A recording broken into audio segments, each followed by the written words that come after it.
Engine Number 5 by Sam Qualiana. A short story from the anthology series Nightmares, Dreams, and the Monsters in Between. Human 10864 was the name he was given. He lived in a four-wall apartment, absent of anything that made him an individual. To be unique was forbidden. To express feelings was forbidden. To question the engines was forbidden.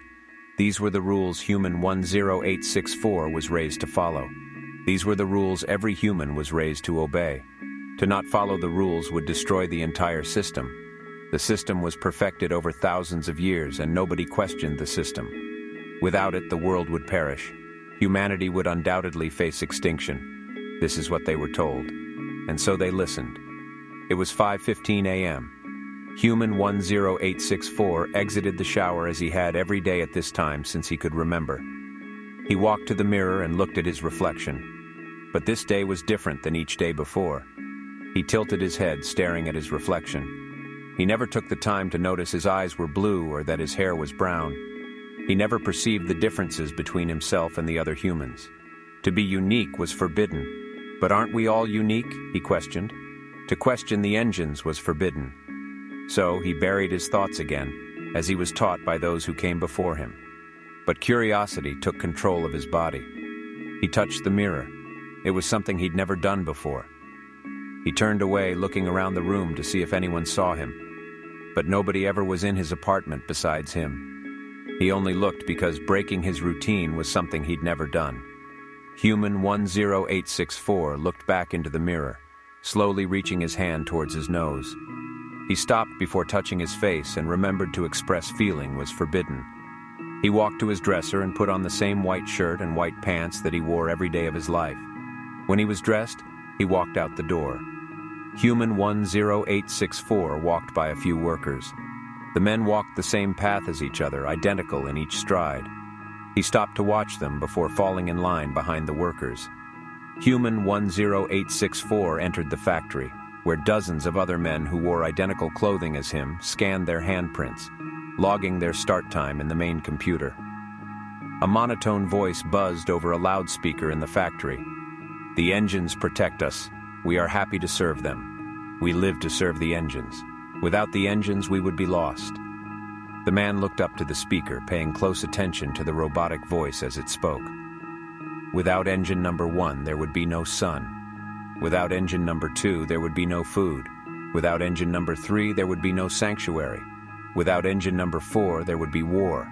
Without engine number 5, we wouldn't be alive. The man continued onward to sign in. After he was through the system, he stepped into the workstations. Once there, he paused, noticing a window. He never paid attention to that window before, but this time he went to it and looked out. The exterior of the building was also occupied with workers. Dozens of men were tending the land outside. Human 10864, get back to work, the computer ordered. The man looked up to the loudspeaker before moving on. He grabbed a shovel and went to work, like he had every day prior for as long as he remembered. Human 10864 woke up at 5 a.m. as he did every morning.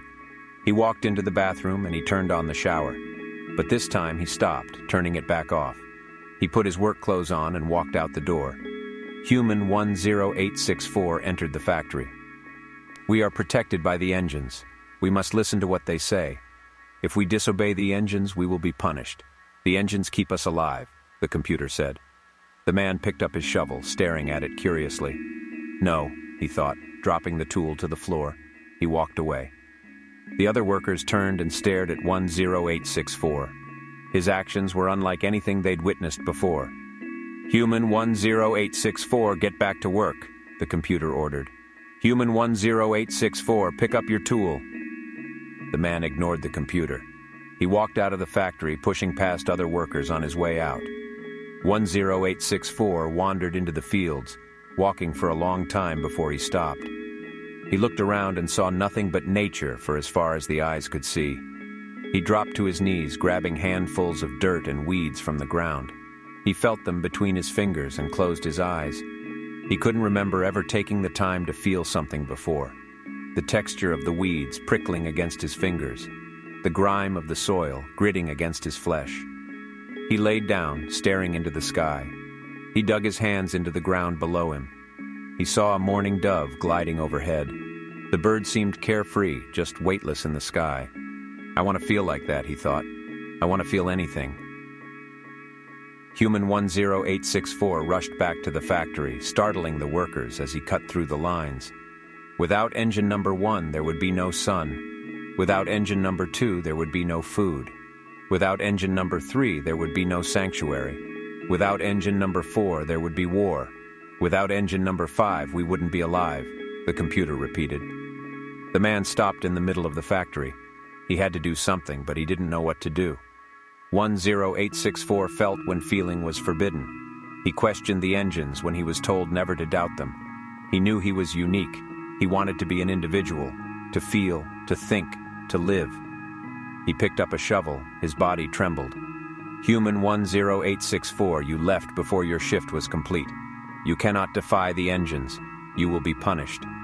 Without engine number 1, there would be no sun. Without engine number 2, there would be no food. Without engine number 3, there would be no sanctuary. Without engine number 4, there would be war.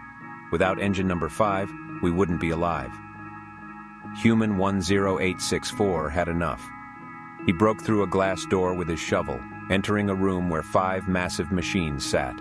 Each one had their own identity engraved on the engine. He gripped his shovel tight and approached them. He stopped at engine number 1, looking around the room. The workers watched him, waiting to see what he'd do next. He delayed to see if someone would stop him, if the computers would do something to him, anything. But nothing happened. Had anyone defied the engines before? He questioned. All his life he heard stories of what would happen if he broke the rules, but he never actually saw anyone do it. He faced engine number 1, lifted his shovel, and pummeled it with all of his might. The machine sparked, breaking into pieces and disassembled into ruin. Then, engine number 2 was next. He beat the machine into fragments. Human 10864, stop or face termination. Without engine number 1, there would be no sun. Without engine number 2, there would be no food. Without engine number 3, the man smashed engine number 3 and the computer went silent. Workers looked at each other, confused. The machines weren't stopping him. He was tearing the system apart, and all the fear that was fed to them since they were children was turning out to be a great lie.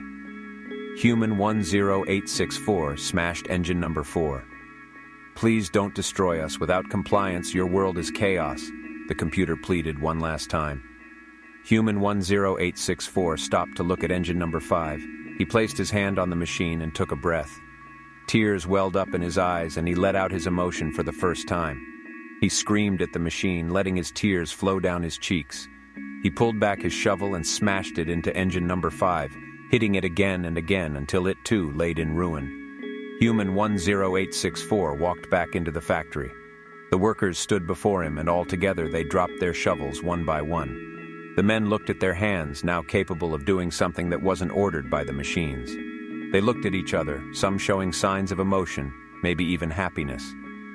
Then one after another they left the factory, wandering in different directions.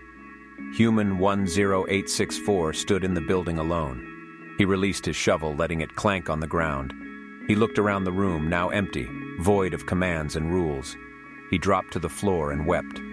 Without the engines, now I can finally live.